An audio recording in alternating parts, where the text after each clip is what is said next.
and Kay all rugged up in Parkside. It's been pretty cold, all right, but it's great. The shopping, everything through Parkside, terrific properties. So well done, guys. Now, we have got the Leader of the Opposition, Isobel Redmond, here in the studio with us, live and interactive. And speaking of live and interactive, Isobel? Yes, Anthony. A couple of questions. We've got quite a few, as always, but we're going to ever do a couple. One that suits you being here. My partner and I have been looking at buying our first home. However, we are now anxious that the carbon tax affects our ability to afford the home. Should we be worried?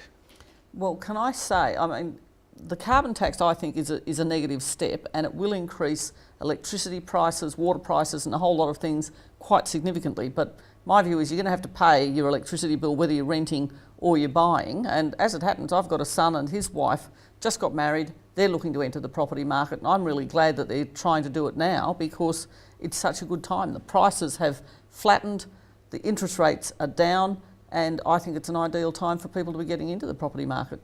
I know it sounds like an ad for you, but it's actually... That's good. I'm happy for an ad for us. Now, I've got a couple of questions that are actually mine, but before I do, just a quick cheerio to Sharon Willis from London, who sent a long email with a whole lot of questions, which we haven't got time for here, but I have responded to you, Sharon, and I know you've been watching over there, so if you're watching this now, our regards to London. Back to a couple of questions that I've got. We didn't get them in the earlier section, so this is me being indulgent. Is there cohesion in the opposition here?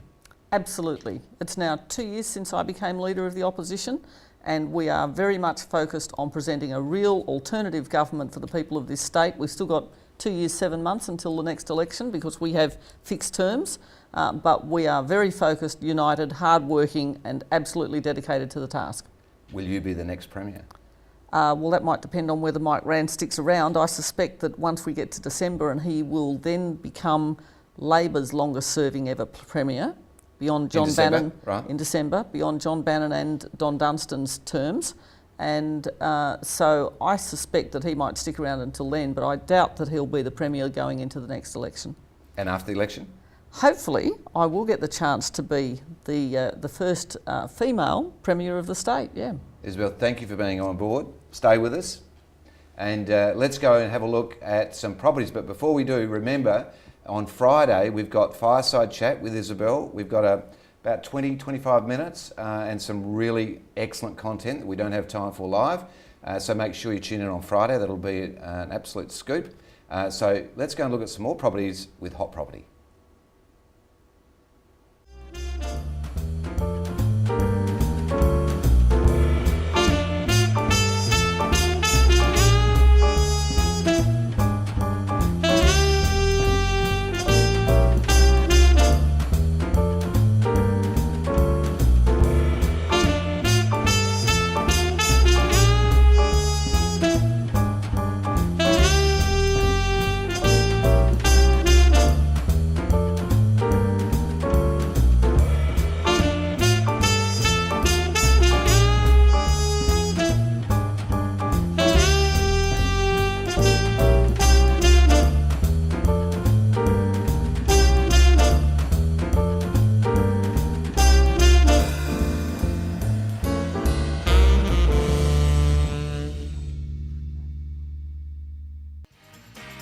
Well, I hope you enjoyed the show. What a great treat to have Isobel with us in the studio.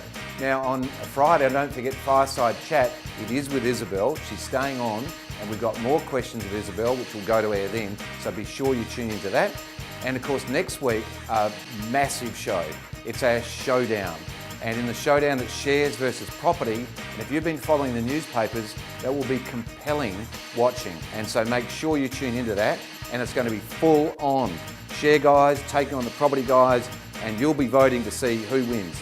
Next Wednesday, 1 o'clock, be there. Make sure you get all the team, all of the people from your office gathered around the screen and watch it live and interactive next Wednesday.